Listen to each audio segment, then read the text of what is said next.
അബ്രഹാമിനെ ദൈവം വിളിക്കുന്ന ആ ദൈവത്തിന്റെ ഹൃദയം ഈ ഞാൻ തന്നെ എനിക്ക് അത്ര ഓർമ്മയില്ല, അതുകൊണ്ടാണ് I am who I am എന്ന് പറയുന്നത് അബ്രഹാമിനോടാണോ അതോ അബ്രഹാമിന്റെ മുമ്പിൽ വന്ന സർവശക്തനായ ദൈവം എന്ന് വെച്ചാൽ ആദമിനെ സൃഷ്ടിച്ച ആ ദൈവത്തിന്റെ ആ സാന്നിധ്യം വരുന്ന അബ്രഹാമിനാണോ ആദ്യത്തെ അപ്പിയറൻസ് വരുന്നത്? അല്ല, ആദമിനോട് ദൈവം സംസാരിക്കുമായിരുന്നു എന്നല്ലേ എഴുതിയിട്ടുള്ളത്? അത് ഞാൻ പറഞ്ഞു, അത് കഴിഞ്ഞപ്പം അത് കഴിഞ്ഞ് അബ്രഹാം അതിനു മുമ്പ് നോഹയോട് സംസാരിക്കുന്നു. ആദം കഴിഞ്ഞ് നോഹ ഹാനോക്കിന്റെ കൂടെ നടക്കുന്നു. ഇടയ്ക്ക് ഞാൻ എല്ലാരും ടോക്ക് ചെയ്യുന്നുണ്ട്. എല്ലാവരുടെയും ഒരു ദൗത്യം പോലെ ഏൽപ്പിക്കുന്നതായിട്ട് എനിക്ക് ഫീൽ ചെയ്യുന്നു. ഒരു സീക്വൻസ് എടുക്കുമ്പോൾ ഞാനൊരു സീക്വൻസ് ഡയറിയിൽ എഴുതിയിട്ടുണ്ടായിരുന്നു കേട്ടോ. ഞാൻ ആ ഡയറിയും കൂടെ വെച്ചിട്ട് ബാക്കി എനിക്ക് അറിയാത്ത കാര്യം ഒന്ന് ഫില്ല് ചെയ്യാൻ. അപ്പൊ അത്രയും ഒരു മുന്നോട്ട് ഓരോ ആൾക്കാർ, ഇപ്പൊ ഞാൻ ഓരോ ജനനത്തിന്റെ പാരമ്പര്യത്തിന്റെ കാര്യമല്ല പറയുന്നത്, സംതിങ് ഹീസ് ട്രാൻസ്ഫറിങ് എന്നുള്ളതല്ലേ. ഞാൻ ഈ ലാംബ് ലൈറ്റിംഗ് പറയുന്ന പോലെ ഒരാൾക്ക് എടുത്ത ക്രൗൺ അടുത്ത ആൾക്ക്, അല്ലെങ്കിൽ something he's in his mind. അത് ആസ് പെർ ദ പ്രൊഫസി തന്നെയാണ്. ഇപ്പം ഈ രക്ഷകൻ ജനിക്കാനുള്ള ആ സ്വപ്നത്തിലോട്ടാണ് ഓരോരുത്തരെയും വിളിക്കുന്നത്. പാസ്റ്റർക്ക് എന്താ അഭിപ്രായം? അതായത് യേശു ക്രിസ്തുവിലേക്ക് പോകുന്നു എന്നുള്ളതാണ്. അതെ അതെ, ഞാൻ പറയുന്നത് ഇപ്പൊ നമ്മൾ ഹാനോക്കിനെ വിളിച്ചു, നോഹയെ വിളിക്കുന്നു. ഇപ്പൊ എന്റെ ഒരു ഡൗട്ട് ഞാൻ പറയാം. എന്റെ ഇതില് ആദം അല്ലെങ്കിൽ ഹവ്വ പാപം ചെയ്യുന്നു, അല്ലെങ്കിൽ ദൈവ തേജസ്സിൽ നിന്ന് പുറത്തു പോകേണ്ടി വരുന്നു. നന്മതിന്മകളെ കുറിച്ച് ഉള്ള ഫലമേ ജീവവൃക്ഷം തൊടുന്നില്ല. അപ്പൊ അവർ ഏതൻ തോട്ടത്തിൽ നിന്ന് പുറത്താകുന്നു. അവിടെ നിന്ന് പിന്നെ ഉണ്ടാവുന്ന ഹാബേൽ കായിനെ കൊല്ലുന്നതും ആ ഒരു സമയത്ത് ദൈവം പറഞ്ഞ പ്രോഫസി രക്ഷകനെ വിടുന്നതിൽ വെയിറ്റിംഗ് ആണോ അതോ സംതിങ് എൽസ്? എന്താണ് പാസ്റ്റർ വായിക്കുമ്പം കർത്താവ് സംസാരിക്കുന്ന കാര്യം എന്താണ്? അത് നമ്മൾ ഈ ബൈബിള് പഠിക്കുന്ന സമയത്ത് ബൈബിൾ എടുത്തിട്ട് ഉൽപ്പത്തി പുസ്തകം തൊട്ട് അങ്ങോട്ട് വായിച്ച് ഒത്തിരി ആളുകൾ ആദ്യം ദൈവം ആകാശവും ഭൂമിയും സൃഷ്ടിച്ച് അവിടെ തൊട്ട് പഠിക്കാൻ തുടങ്ങും. ഇപ്പൊ അങ്ങനെ പഠിക്കുന്ന ആളുകൾ എങ്ങും എത്തത്തില്ല. നമ്മൾ ഈ മാത്തമാറ്റിക്സ് പഠിക്കുമ്പോൾ നമ്പർ ലൈൻ പഠിക്കുമ്പം ഒരു വര ഇട്ടിട്ട് നടുക്കൊരു കുത്തിട്ടിട്ട് 0 എന്ന് എഴുതും. അപ്പൊ നമുക്ക് അടയാളപ്പെടുത്താൻ പറ്റുന്ന ഏക സംഗതി 0 ആ 0 അടയാളപ്പെടുത്തി കഴിഞ്ഞിട്ട് മുമ്പിലോട്ട് വലതുവശത്തേക്ക് 1 2 3 4 1 2 3 4 പോസിറ്റീവ് സൈഡിലും ലെഫ്റ്റ് സൈഡിലേക്ക് നമുക്ക് ലെഫ്റ്റ് വേർഡ് ആയിട്ട് -1 -2 -3 -1 -2 -3 -4 ഇങ്ങനെ കൊടുക്കാൻ പറ്റും. അപ്പൊ നമ്മളെ സംബന്ധിച്ച് നിജമായിട്ട് നമുക്ക് അടയാളപ്പെടുത്താൻ പറ്റുന്നത് ആ 0 സംഖ്യാരേഖ വരയ്ക്കുമ്പോൾ 0 നിന്ന് വലതുവശത്തേക്ക് 1 2 നമുക്ക് ഗുണാത്മകമായിട്ടും ഇടതുവശത്തേക്ക് ഋണാത്മകമായിട്ടും 1 2 ഇങ്ങനെ എഴുതാൻ പറ്റും. പക്ഷെ അതിന് എൻഡിങ് ഇല്ല. ഇടതുവശത്തോട്ട് -1 -2 -3 എഴുതി -2000 -3000 -4000 പിന്നെ ഇടതുവശത്തോട്ട് ഇങ്ങോട്ട് എഴുതുന്ന പോലെ തന്നെ അങ്ങോട്ട് നമുക്ക് ഇൻഫിനിറ്റ് ആയിട്ട് മൈനസ് ഇട്ട് പോകാം. പക്ഷെ അവന്റെ ബിഗിനിങ് നമുക്ക് പോകാൻ പറ്റത്തില്ല. അവിടുത്തെ എൻഡ് പോയിന്റ് നമുക്ക് അറിയാൻ പറ്റത്തില്ല. നമുക്ക് അങ്ങോട്ട് പോകാൻ പറ്റത്തില്ല. അപ്പൊ നമ്മൾ എന്ത് ചെയ്യേണ്ടത്? നമ്മൾ സ്റ്റിക്ക് ഓൺ ടു 0 ചുറ്റും നമുക്ക് പരമാവധി വേണേ 500 പോകാം, അല്ലെ 600 അല്ല, നമുക്ക് 0 മെയിന്. അപ്പൊ നമ്മുടെ ആത്മീകമായ പഠനത്തിൽ ഈ 0 സ്ഥാനത്താണ് ഇൻകാർണേഷൻ, യേശുക്രിസ്തുവിന്റെ ജനനം. യേശുവാണ് അവിടെ നിൽക്കുന്നത്. ആ സെൻട്രൽ പോയിന്റിൽ യേശുവാണ്. അപ്പൊ യേശുവിൽ നിന്ന് മാത്രമേ നമുക്ക് സ്റ്റാർട്ട് ചെയ്യാൻ പറ്റത്തുള്ളൂ.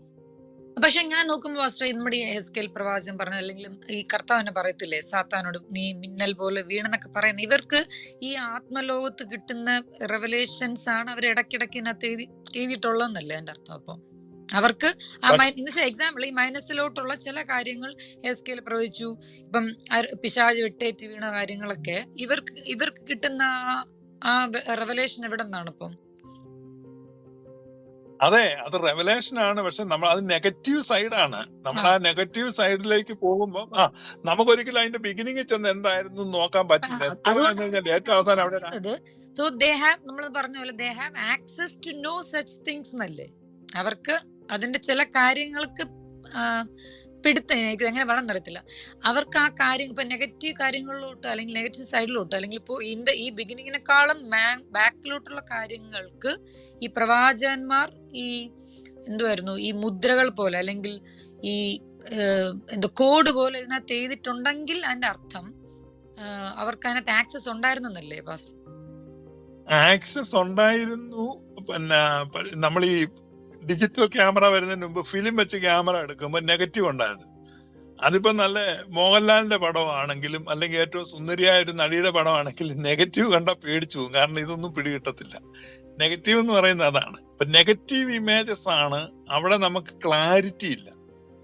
അതുകൊണ്ടാണ് ഈ പത്രോസ്ലീഹായുടെ ലേഖനത്തിലുണ്ട്, അന്ന് അവർ സൂചിപ്പിച്ച സമയം ഏതോ എങ്ങനെയോ എന്ന് അവർ ആരാഞ്ഞുകൊണ്ടേയിരുന്നു. അവരിലുള്ള ക്രിസ്തുവിന്റെ ആത്മാവിനോട് അവർ ആരാഞ്ഞുകൊണ്ടേയിരുന്നു. They were keep on asking. അവർക്ക് അറിയത്തില്ല ഇതിന്റെ ക്ലാരിറ്റി എന്താണെന്ന്. ഈവൻ പ്രവചിച്ച ആൾക്ക് പോലും അറിയത്തില്ല. ക്രിസ്തു വന്നു കഴിഞ്ഞിട്ടാണ് ഇത് ഇന്നതാണ്, ഇത് ഇങ്ങനെയാണ് എന്ന് കണക്ട് ചെയ്തൊക്കെ പറയുന്നത്. അപ്പൊ അവരെ സംബന്ധിച്ച് അവർക്ക് അതിനെ പറ്റി വലിയ കാര്യമില്ല. അവര് പ്രവചിച്ചു, അവരെഴുതിയിട്ടുണ്ട് എന്നുള്ളത് അവ്യക്തമായിരുന്നു, അസ്പഷ്ടമായിരുന്നു, അപൂർണമായിരുന്നു. അപ്പൊ അവിടെ വ്യക്തമായിട്ടില്ല ഒരു നിഴല്.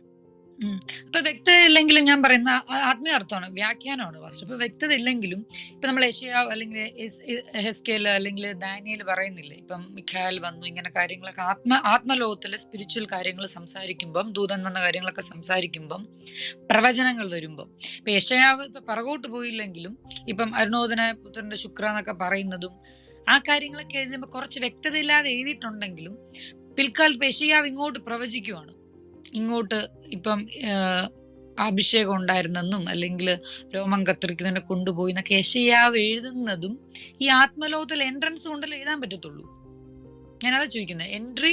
എൻട്രി എന്ന് വെച്ചാൽ എക്സാമ്പിൾ എന്റെ വാക്ക് എങ്ങനെ പറയണ, entry to the spiritual world to get either to positive side or to negative side എന്ന് പറയുമ്പം എൻട്രി വേണ്ടേ? അതിന് ആക്സസ് ഉണ്ടോ? ആക്സസ് ഉണ്ടല്ലോ ഞാൻ ചോദിക്കുന്നത്. അതെ, ആക്സസ്. അതിനകത്ത് യേശുക്രിസ്തു വന്നതിന്റെ ഒരു പ്രധാനപ്പെട്ട ഉദ്ദേശം ഇന്നും ക്രിസ്തീയ ലോകത്തിന് പല ആളുകൾക്ക് മനസ്സിലായിട്ടില്ല.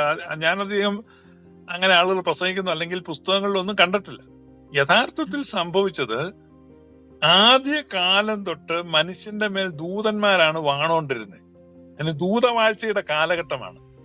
ഈ ദൈവം എന്ന് പറഞ്ഞ് ഈ പ്രത്യക്ഷപ്പെട്ടത് മുഴുവൻ ദൂതന്മാരാണ്.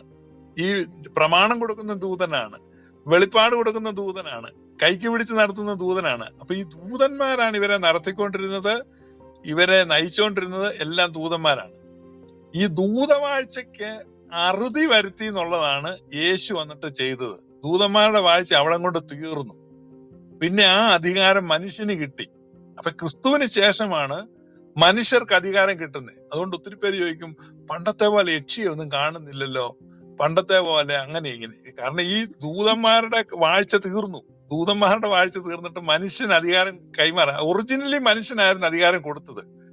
ആദമിന്റെ കാലത്ത് ആദമിന് കിട്ടിയ അധികാരത്തെ നഷ്ടപ്പെടുത്തി കഴിഞ്ഞപ്പോൾ പിന്നീട് ദൂതന്മാരാണ് ഇവരെ കൺട്രോൾ ചെയ്തുകൊണ്ടിരുന്നത്. അപ്പൊ ഈ ദൂതലോകത്തിൽ നിന്ന് ഇവർക്ക്, ഉദാഹരണം പറഞ്ഞാൽ ഈ മെറ്റലർജി, ഈ ഖനി, നമ്മള് ലോഹങ്ങൾ കുഴിച്ചെടുക്കുക, അതുപോലെ കുക്കിങ്, ഈ ഫുഡ് എങ്ങനെയാ കുക്ക് ചെയ്യേണ്ടത്, അതെങ്ങനെ ഒരിക്കലും സ്വാഭാവികമായിട്ട് മനുഷ്യൻ കുക്ക് ചെയ്യത്തില്ല. ഇതെങ്ങനെയാണ് ഇതെല്ലാം കുക്ക് ചെയ്യുന്നത്? ഇതെല്ലാം ദൂതന്മാർ പഠിപ്പിച്ചാണ്. ചെമ്പ് ഖനനം ചെയ്തെടുക്കുക, സ്വർണം ഖനനം ചെയ്തെടുക്കുക, രത്നം കുഴിച്ചെടുക്കുക. ദൂതന്മാരിൽ നിന്ന് കിട്ടിയതാണ് ഈ ജ്ഞാനം മുഴുവൻ. ദൂതന്മാരുടെ ജ്ഞാനമാണ്, അതാണ് ഏഞ്ചൽസ് വിസ്ഡമാണ് മനുഷ്യൻ ഉപയോഗിച്ചുകൊണ്ടിരുന്നത്. അതിൽ നിന്നാണ് സംഗീതം ഉണ്ടാകുന്നത്, രാഗങ്ങൾ, ഇതെല്ലാം ദൂതന്മാർ കൊടുത്താണ്. അപ്പൊ ഈ ദൂതവാഴ്ചയ്ക്ക് അറുതി വരുത്തി എന്നുള്ളതാണ് ക്രിസ്തു. അതുകൊണ്ടാണ് വാഴ്ചകളെയും അധികാരങ്ങളെയും എല്ലാ ആയുധവർഗം വെപ്പിച്ച് എല്ലാത്തിനും താഴിട്ടോളാൻ പറഞ്ഞു. മനുഷ്യൻ അധികാരം കൊടുത്തു. അപ്പൊ ക്രിസ്തുവിന് ശേഷമാണ് മനുഷ്യർക്ക് അധികാരം, ആത്മമണ്ഡലത്തിലെ അധികാരം മനുഷ്യർക്ക് കിട്ടുന്നത്. എന്നാൽ ഈ അധികാരം കിട്ടിയെന്ന് തിരിച്ചറിയാതെ പലരും ഇപ്പോഴും എന്ത് ചെയ്യുന്നുണ്ട്? താഴ്ചയിലും ദൂതാരാധനയിലും രസിക്കുന്നു. പൗലോസ്ലീഹ എഴുതിയിരിക്കുക, ചിലർ താഴ്ചയിലും വീണ്ടും ദൂതനെ ആരാധിക്കാൻ പോകുന്നുണ്ട്. അപ്പൊ നമുക്ക് കിട്ടിയ അധികാരത്തെ മനസ്സിലാക്കാതെ പല ആളുകളും അറിഞ്ഞോ അറിയാതെയോ ദൂതന്മാർക്ക് പിന്നെയും കീഴ്പ്പെടുന്നുണ്ട്. അവരുടെ മേൽ ദൂതന്മാർ എന്ത് ചെയ്യുന്നുണ്ട്? അഡ്വാൻറ്റേജ് എടുക്കുന്നുമുണ്ട്. അതാണ് ഇന്ന് ലോകത്ത് കാണുന്ന കാര്യങ്ങൾ. നമുക്ക് ഈ ഒരു ആശയം കിട്ടിക്കഴിയുമ്പോൾ നമുക്കൊരു 90% കാര്യങ്ങൾ ആ അർത്ഥത്തിൽ നമുക്ക് വ്യാഖ്യാനിക്കാൻ പറ്റും. അതെ.